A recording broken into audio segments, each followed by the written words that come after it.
नमस्कार दोस्तों, स्वागत है आपका आज की फटाफट बड़ी खबरों में। एक बार फिर हम हाजिर हैं आज की सभी बड़ी खबरों को लेकर। इस वीडियो में हम आपको बताने वाले हैं आज की बेहद बड़ी खबरें, लिहाजा इस वीडियो को पूरा आखिर तक देखें। इसलिए दोस्तों इस वीडियो को लाइक और शेयर भी जरूर कर दें। आज की बड़ी खबरों में हम आपको बताएंगे, जी हाँ दोस्तों, आम जनता के लिए राहत भरी खबर है। पेट्रोल डीजल के दाम में भारी गिरावट आई है। कोरोना वायरस के कहर ने जहां आतंक मचा रखा है, तो वहीं दूसरी तरफ दुनिया भर की आर्थिक व्यवस्था भी पूरी तरह से चरमरा गई है। इस बीच भारत में भी हालत को सुधारने के लिए फिलहाल कोशिश की जा रही है। कोरोना के चलते लगातार डीजल और पेट्रोल के भी दामों में भारी उतार चढ़ाव देखा जा रहा है, लेकिन आम जनता के लिए खुशखबरी की बात तो यह है कि ये लगातार 9वां दिन है जब पेट्रोल और डीजल की कीमत में कोई भी बदलाव नहीं हुआ है। जैसा कि आप जानते हैं कि हर दिन सुबह 6 बजे पेट्रोल डीजल के दाम में कंपनियों की ओर से नए रेट में चेंजेस किए जाते हैं, लेकिन राहत भरी खबर यह है कि आज भी कीमत में कोई बदलाव नहीं हुआ है, यानी पेट्रोल डीजल की नई कीमतें लागू नहीं हुई हैं। जी हां, सरकारी ऑयल मार्केटिंग कंपनियां एचपीसीएल, बीपीसीएल, आईओसी ने सोमवार के दिन पेट्रोल डीजल की कीमतों में कोई भी चेंजेस नहीं किए हैं। आपकी जानकारी के लिए बता दें कि ऑयल मार्केटिंग कंपनियां की ओर से बीते एक पूरे हफ्ते से डीजल की कीमत पर ब्रेक लगाया गया है। फिलहाल बात करें आज के पेट्रोल के दाम की, तो राष्ट्रीय राजधानी दिल्ली में 1 लीटर पेट्रोल की कीमत 80.43 रुपये है, जबकि डीजल की कीमत 73.56 रुपये प्रति लीटर पर स्थिर बनी हुई है। इसके साथ ही बात करें मुंबई में पेट्रोल डीजल के दाम की, तो यहाँ पर पेट्रोल की कीमत सोमवार को 87.19 रुपये प्रति लीटर है और डीजल की कीमत 80.11 रुपये प्रति लीटर है। कोलकाता में पेट्रोल के दाम 82.5 रुपये प्रति लीटर हैं, जबकि डीजल के दाम 77.6 रुपये प्रति लीटर हैं। इसके साथ ही नोएडा में पेट्रोल के आज के रेट 81.14 रुपये प्रति लीटर हैं और डीजल के दाम 73.87 रुपये प्रति लीटर हैं।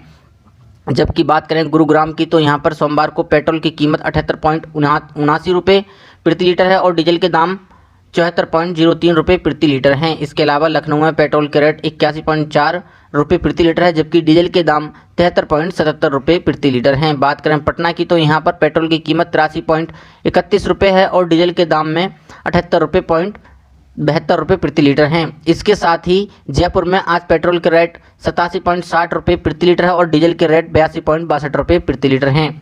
साथ ही बढ़ते हैं आज की एक और बड़ी खबर की ओर। सोने की कीमत में आई भारी उछाल, टूटे कई बड़े रिकॉर्ड, 10 अगस्त के जाने नए रिकॉर्ड। कोरोना वायरस की वजह से दुनिया भर में हालात खराब हैं, आर्थिक स्थिति पूरी तरह से बेकार हो चुकी है। इसी बीच सोने के दाम में भी लगातार उतार चढ़ाव जारी हैं, जिसने आम आदमी की कमर तोड़ रखी है। इस समय सोने का भाव आसमान छू रहा है, जिसके कारण लोगों की परेशानियां बढ़ती जा रही हैं, लेकिन दूसरी तरफ बिजनेसमैन के लिए ये फायदे का सौदा है। फिलहाल घरेलू वायदा बाजार में सप्ताह के पहले दिन ही कारोबार के लिए अच्छी सुबह की शुरुआत हुई, यानी सोमवार को सोने के दाम में भारी उछाल देखने को मिला है। दरअसल सोमवार के दिन एमसीएक्स एक्सचेंज पर सुबह 9:47 पर 5 अक्टूबर 2020 के सोने का वायदा भाव 0.42% या 231 रुपये की बढ़त के साथ सीधा 55,020 रुपये प्रति 10 ग्राम के स्तर को छू लिया है। इसके साथ ही वैश्विक स्तर पर भी सोमवार के दिन सोने के वायदा कीमत में उछाल देखने को मिला है। सोने के अलावा बात करें चांदी के दाम की, तो घरेलू वायदा बाजार में सोमवार के दिन सिल्वर के रेट में भी जोरदार उछाल देखने को मिला है। बता दें कि एमसीएक्स पर 4 सितंबर 2020 की चांदी का वायदा भाव सोमवार को 1.29% या 660 रुपये प्रति तेजी के साथ सीधा 75,120 रुपये प्रति किलोग्राम के स्तर पर पहुंच गया है। इसी के साथ ही 4 दिसंबर 2020 की चांदी के वायदा कीमत 0.85% या 647 रुपये की जोरदार उछाल के साथ 76,902 रुपये प्रति किलोग्राम पर कारोबार कर रहा है। इसके अलावा बात करें वैश्विक स्तर पर सोने के भाव की, तो सोमवार की सुबह सोने के वायदा भाव में बढ़त देखने को मिली, तो वहीं हाजिर भाव में गिरावट देखने को भी मिली है। साथ ही बढ़ते हैं आज की एक और बड़ी खबर की ओर। 15 अगस्त के बाद दिल्ली सरकार दे सकती है अनलॉक 3 की सबसे बड़ी छूट, लाखों लोगों को मिलेगी राहत। दिल्ली से दूसरे राज्यों के लिए 15 अगस्त के बाद शुरू हो सकती है बस सेवा, लेकिन 3 से 4 राज्यों की रुचि दिखाने के बाद ही बस सेवाओं को शुरू किया जाएगा।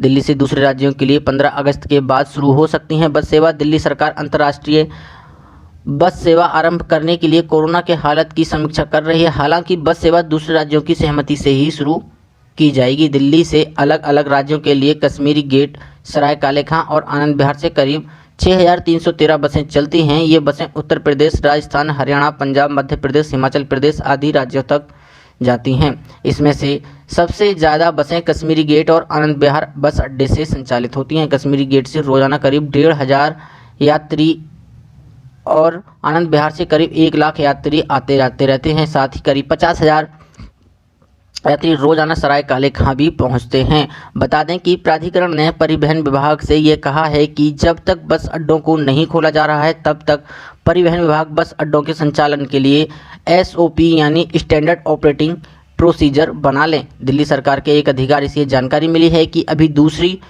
राज्यों से बसों के संचालन के लिए कोई अनुरोध पत्र नहीं आए हैं। सुधरते हालात को देखते हुए दिल्ली सरकार इसे लेकर तैयारी कर रही है। साथ ही 15 अगस्त के बाद इस पर विचार किया जाएगा, लेकिन 3 से 4 राज्यों को रुचि दिखाने के बाद ही बस सेवाओं को शुरू किया जा सकेगा। साथ ही बढ़ते हैं आज की एक और बड़ी खबर की ओर।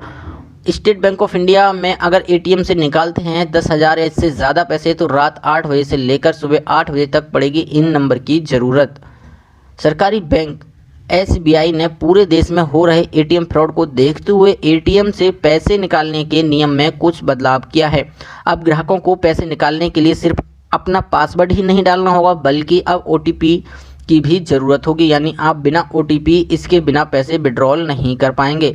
बैंक की सुविधा के तहत ग्राहक रात के 8 बजे से लेकर सुबह 8 बजे तक बिना OTP के पैसा नहीं निकाल पाएंगे। इसके अलावा दिन में आप पहले की तरह ही पैसा निकाल सकेंगे। अगर आप 10,000 या फिर उससे ज़्यादा कैश निकालते हैं तो आपको OTP की ज़रूरत होगी। बिना OTP के आप 10,000 या इससे ज़्यादा पैसा नहीं निकाल पाएंगे। बैंक ने ग्राहकों को बताया कि ये सुविधा सिर्फ SBI के ATM पर ही मिलेगी। वहीं अगर आप SBI ग्राहक हैं लेकिन किसी और बैंक के ATM से पैसा निकालते हैं तो आपको इस सुविधा का लाभ नहीं मिलेगा, क्योंकि बस इस फीचर को नेशनल फाइनेंशियल स्विच यानी NFS में डेवलप नहीं किया गया है। NFS देश का सबसे बड़ा इंटरऑपरेबल ATM नेटवर्क है। स्टेट बैंक ऑफ इंडिया ने ट्वीट करके ग्राहकों को इस बारे में बताया था। बैंक के मुताबिक OTP आधारित कैश विड्रॉल सिस्टम को 1 जनवरी 2020 से लागू कर दिया गया है। अगर आप रात को 8 बजे से सुबह 8 बजे तक इस ATM से कैश निकालते हैं तो इस सुविधा के तहत संभावित फ्रॉड से बच सकते हैं। साथ ही बढ़ते हैं आज की एक और बड़ी खबर की ओर। व्हाट्सएप के जरिए बुक होगा रसोई गैस सिलेंडर। साथ में कंपनी ने ग्राहकों को दी हैं कई बड़ी सुविधाएं। Bharat petroleum corporation limited BPCL अपने LPG ग्राहकों के लिए एक बड़ी सुविधा लेकर आया है। BPCL ने अपने ग्राहकों को अब व्हाट्सएप पर जोड़ने की तैयारी की है, जिसके बाद ग्राहक रसोई गैस सिलेंडर व्हाट्सएप के जरिए भी बुक कर सकते हैं। दरअसल व्हाट्सएप की पॉपुलैरिटी को ध्यान में रखते हुए कंपनी ने अपने LPG सिलेंडर ग्राहकों को नई सुविधा दी है, जिसके बाद ग्राहक घर बैठे रसोई गैस सिलेंडर व्हाट्सएप के जरिए बुक करवा सकते हैं। बता दें कि देश में भारत पेट्रोलियम के 7.1 करोड़ से ज़्यादा LPG ग्राहक हैं और अब इन सभी लोगों को इस सुविधा का फ़ायदा मिलेगा। बता दें कि ग्राहकों को रसोई गैस सिलेंडर बुक करवाने के लिए उसी नंबर का इस्तेमाल करना होगा जो कंपनी में रजिस्टर्ड है। उस नंबर से ग्राहक को BPCL के स्मार्ट लाइन नंबर 1800224344 पर व्हाट्सएप मैसेज करना होगा। इस दौरान ग्राहक को कंपनी के व्हाट्सएप नंबर पर हाई लिखकर भेजना होगा। इसके बाद ग्राहक के नंबर पर विभिन्न तरह की जानकारियां दी जाएंगी। वहीं जैसे ही ग्राहक का रसोई गैस सिलेंडर बुक हो जाएगा तो कंपनी द्वारा कंफर्मेशन मैसेज भी किया गया होगा। इसके साथ ही एक लिंक भी दिया जाएगा जिसके जरिए ग्राहक आसानी से डिजिटल पेमेंट कर सकते हैं। इस दौरान आप debit card, credit card, UPI या अमेजन जैसे किसी भी पेमेंट ऐप्स का इस्तेमाल कर सकते हैं। साथ ही बढ़ते हैं आज की एक और बड़ी खबर की ओर। कोरोना संकट के बीच इन कर्मचारियों को सैलरी पर मिली ये बड़ी खुशखबरी। जम्मू एंड कश्मीर बैंक के 2800 कर्मचारियों को गुरुवार को बकाया वेतन जारी कर दिया गया है। इन कर्मचारियों का वेतन जम्मू कश्मीर कोर्ट के आदेश पर जारी किया गया है। दरअसल एंटी करप्शन श्रीनगर की ट्रायल कोर्ट द्वारा इन बैंक कर्मचारियों का वेतन रोकने के निर्देश जारी किए गए थे। ट्रायल कोर्ट के इस निर्देश को जम्मू कश्मीर बैंक कर्मचारी संघ ने हाई कोर्ट में चुनौती दी थी। 2800 अवैध नियुक्तियों के मामले में J&K बैंक विवादों में है, लेकिन फिलहाल हाई कोर्ट के फैसले से कर्मचारियों को राहत मिली है। आरोप है कि वर्ष 2011 में J&K बैंक के अधिकारियों ने मिली भगत कर 2800 अवैध नियुक्तियां की। मामले में FIR भी दर्ज की गई है, जिसमें कहा गया है कि बैंक के टॉप अधिकारी इस पूरे प्रकरण में शामिल हैं। इन अधिकारियों ने अवैध नियुक्तियों में अपने पद का दुरुपयोग करते हुए सीधी और सक्रिय भूमिका निभाई है। आरोप है कि बैंकिंग सहयोगियों, परिवीक्षाधीन अधिकारियों, के पदों पर बड़े पैमाने पर गड़बड़ी हुई है। एंटी करप्शन श्रीनगर की ट्रायल कोर्ट में स्पेशल जज anti corruption Kashmir RN Bhattal ने अपने मामले की सुनवाई कर इन आरोपों को सही पाया था। उन्होंने माना है कि पद का दुरुपयोग किया गया है। योग्य उम्मीदवार को दरकिनार कर अयोग्य उम्मीदवार को भी भर्ती कर लिया गया है। बहरहाल सोने चांदी की कीमतों में उछाल आ गया है। बढ़ते भाव में ग्राहकों के लिए सोना खरीदना हो गया है मुश्किल। वैश्विक स्तर पर सोने चांदी की कीमतों में उछाल जारी है। दोनों धातुओं की कीमतें इस वर्ष के उच्चतर स्तर पर पहुंच गई हैं। लॉकडाउन के शुरू से खत्म होने तक भाव में तेजी रही है। जुलाई माह में पहली बार सोना 50,000 रुपये प्रति 10 ग्राम पहुंच गया है। चांदी भी 60,000 रुपये प्रति किलोग्राम के पार चली गई है। ऐसे में आम ग्राहकों के साथ निवेशक भी निराश हैं। शनिवार को सोने के भाव में 57,500 रुपये प्रति 10 ग्राम व चांदी 71,500 रुपये प्रति किलोग्राम तक पहुंच गई। जून जुलाई से सोने चांदी की कीमतें लगातार आसमान छू रही हैं। सोने चांदी की बढ़ती कीमतों से ग्राहकों में निराशा है। ऐसे में आगामी वैवाहिक सीजन में जिन लोगों के घरों में वैवाहिक आयोजन होने हैं उन लोगों के लिए सोने चांदी की बेतहाशा बढ़ रहे भाव में आभूषण खरीदना मुश्किल होगा। राजस्थान पत्रिका ने अपनी पूर्व प्रकाशित खबरों में मार्केट विशेषज्ञों का हवाला देते हुए बताया था कि इस साल के अंत तक सोने चांदी के भाव में तेजी बनी रहने की संभावना है। साथ ही बढ़ते हैं आज की एक और बड़ी खबर की ओर। SBI 42 करोड़ ग्राहकों के लिए शुरू करने जा रही है ये नई सर्विस। जानिए क्या है इसकी खासियत। भारतीय स्टेट बैंक SBI बीते वित्त वर्ष में धोखाधड़ी का सबसे बड़ा शिकार हुआ है। स्टेट बैंक को सरकारी क्षेत्र का सबसे बड़ा बैंक माना जाता है। SBI द्वारा इस अवधि के दौरान 44,612.93 करोड़ रुपए की धोखाधड़ी से जुड़े 6,964 मामले सूचित किए गए हैं। यह रकम बीते वित्त वर्ष के दौरान 18 सरकारी बैंकों में धोखाधड़ी के जद में आई कुल धनराशि का करीब 30% है। इसलिए SBI बेहतर सर्विस को लेकर लगातार कदम उठा रहा है। इन दिनों SBI अपने ग्राहकों को सावधानी बरतने की सलाह भी दे रहा है। ग्राहकों से कहा जा रहा है कि वे किसी भी अनजान शख्स या किसी को फोन या ईमेल पर OTP अकाउंट से जुड़ी जानकारी ना दें। बैंक ग्राहकों को जितना अलर्ट और सुरक्षित रहने के लिए कहते हैं उतना ही खुद को भी तकनीक के अनुसार सुरक्षित बना रहे हैं। देश के सबसे बड़े bank state bank of India ग्राहकों को OTP आधारित कैश निकासी की सुविधा देता है। अक्सर ऐसे कई मामले सामने आते हैं जिसमें ATM के जरिए किसी ग्राहक के कार्ड की जानकारी क्लोनिंग से चुरा ली जाती है। ऐसे में ग्राहक के खाते से पल भर में डुप्लीकेट कार्ड के जरिए ठग पैसे निकाल लेते हैं। ATM से कैश निकासी को सुरक्षित बनाने के लिए SBI ग्राहकों को OTP आधारित कैश निकासी की सुविधा दी गई है। SBI की OTP आधारित कैश निकासी की सुविधा के तहत कोई भी रात के 8 बजे से सुबह 8 बजे तक 10,000 रुपये या इससे ज़्यादा कैश निकासी के लिए ATM पर जाएगा तो अब उनसे OTP मांगा जा रहा है। ये OTP रजिस्टर्ड नंबर पर आएगा। OTP डालकर ग्राहक 10,000 रुपये या इससे ज़्यादा रकम नहीं निकाल सकते हैं। रजिस्टर्ड मोबाइल नंबर पर OTP भेजा जाता है। इस OTP को ATM में दर्ज करने के बाद ही कैश निकासी संभव है। साथ ही बढ़ते हैं आज की एक और बड़ी खबर की ओर। पेट्रोल डीजल के दाम जाने आज कितनी है कीमत। सरकारी तेल कंपनियों द्वारा आज पेट्रोल और डीजल की कीमत में कोई बदलाव नहीं किया गया है। दिल्ली, मुंबई और चेन्नई, कोलकाता में पेट्रोल डीजल के दाम पहले की तरह ही। हालांकि 30 जुलाई को दिल्ली सरकार ने डीजल के दाम में 8.36 रुपये की कटौती की थी, जिससे दिल्ली में डीजल का दाम बाजार में 73.56 रुपये प्रति लीटर हो गया है।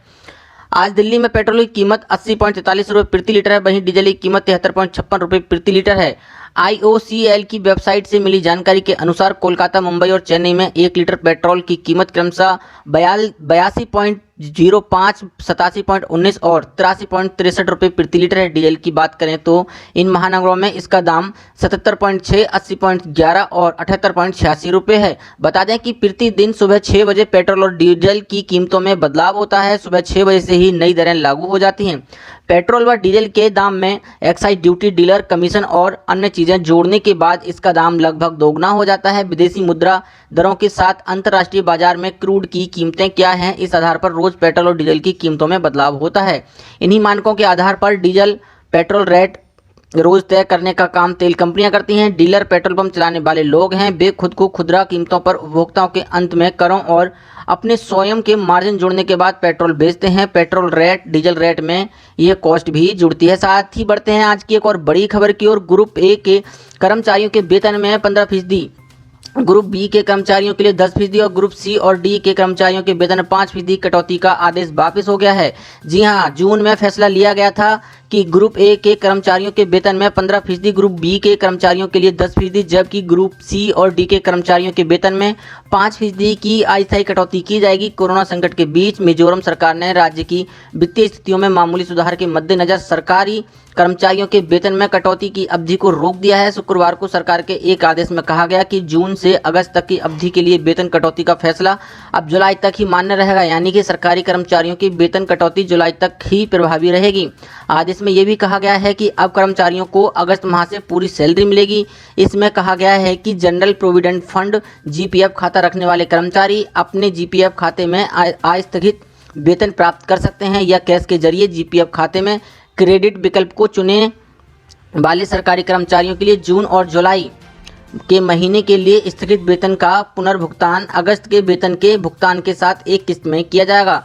कोरोना संकट महामारी के बढ़ते संक्रमण के बीच जून में फैसला लिया गया था कि ग्रुप ए के कर्मचारियों के वेतन में 15%, ग्रुप बी के कर्मचारियों के लिए 10%, जबकि ग्रुप सी और डी के कर्मचारियों के वेतन में 5% की अस्थायी कटौती की जाएगी।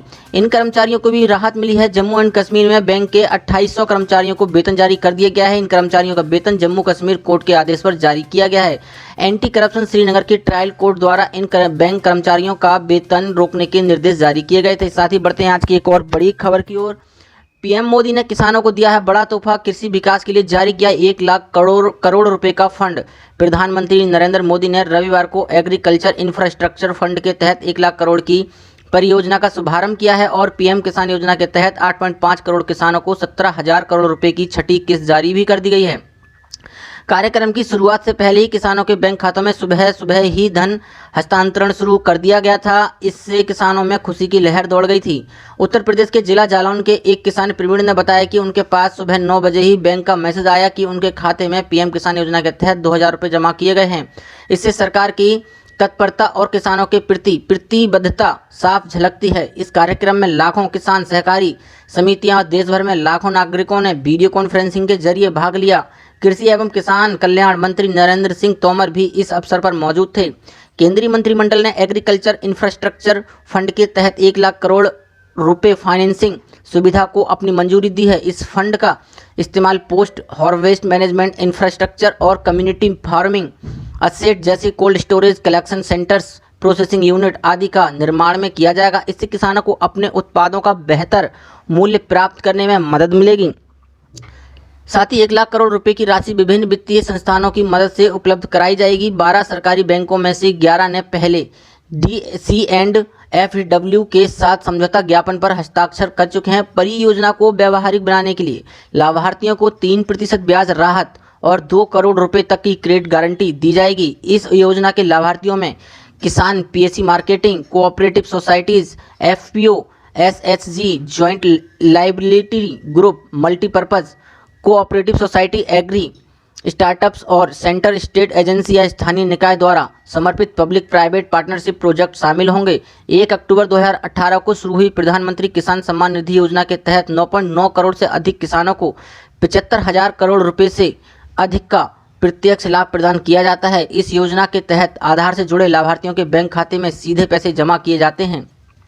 साथ ही बढ़ते हैं आज की एक और बड़ी खबर की ओर। केंद्रीय कर्मचारियों के लिए जरूरी खबर, जानिए क्या है पे स्केल वेतनमान के नियम। केंद्रीय कर्मचारियों के लिए है उपयोगी खबर है। 7वां वेतन आयोग केंद्रीय कर्मचारियों के लिए वेतनमान नियमों का एक पुलिंदा है। केंद्र सरकार के कर्मचारी और अन्य सभी कर्मचारी जिन पर ये नियम लागू होते हैं वे इसे बेहतर तरीके से समझते हैं। वे किसी भी वेतन लाभ या भत्ते की सुविधा को छोड़ना नहीं चाहेंगे, क्योंकि इससे मिस करने का मतलब अच्छा खासा नुकसान होगा। आज हम आपको सरकारी अधिसूचना के अनुसार 5 बातों की परिभाषाएं और उनके संक्षेप में विवरण बता रहे हैं, जो कि 7वें वेतन आयोग की रिपोर्ट प्रणाली में शामिल होने के लिए लागू होती है। इसमें एक मुख्य तौर पर बेसिक पे बैंड और ग्रेड पे या पे स्केल शामिल है। मौजूदा मूल वेतन का अर्थ है कि निर्धारित मौजूदा वेतन बैंड और ग्रेड वेतन मौजूदा पैमाने में वेतन का भुगतान होना। सरकारी सेवक के संबंध में मौजूदा वेतन बैंड और ग्रेड पे का अर्थ है इन नियमों की अधिसूचना से ठीक पहले की तारीख पर सरकारी कर्मचारी के लिए लागू होने वाले पे बैंड और ग्रेड पे पर। मौजूदा स्केल का मतलब होता है उच्चतर प्रशासनिक ग्रेड, उच्च प्रशासनिक ग्रेड। सर्वोच्च पैमाना में इन नियमों की अधिसूचना से ठीक पहले की तारीख पर सरकारी सेवक के पद के लिए लागू वेतनमान और यह कैबिनेट सचिव के लिए लागू होता है। मौजूदा वेतन संरचना का अर्थ होता है इन नियमों के लागू होने से ठीक पहले की तारीख पर वेतन और बैंड और ग्रेड वेतन की वर्तमान प्रणाली या पद के लिए सरकारी सेवक के पद के लिए लागू होने वाला वेतनमान होता है। मौजूदा बेसिक पे, मौजूदा पे बैंड और ग्रेड पे और मौजूदा स्केल का अर्थ है किसी सरकारी कर्मचारी के लिए इस तरह होगा। यदि कोई सरकारी कर्मचारी 1 जनवरी 2016 को प्रतिनियुक्ति पर भारत के बाहर गया था या लीव पर था या विदेश सेवा में था तो वह इस स्केल के लिए पात्र होगा। मौजूदा परिपलब्धियों का मतलब होता है मौजूदा मूल वेतन और मौजूदा महंगाई भत्ते को जनवरी 2006 के पहले दिन के सूचकांक के औसत पर आंका जाना। ऐसी बड़ी खबरों को देखने के लिए हमारे चैनल को सब्सक्राइब करें और वीडियो को लाइक शेयर जरूर करें।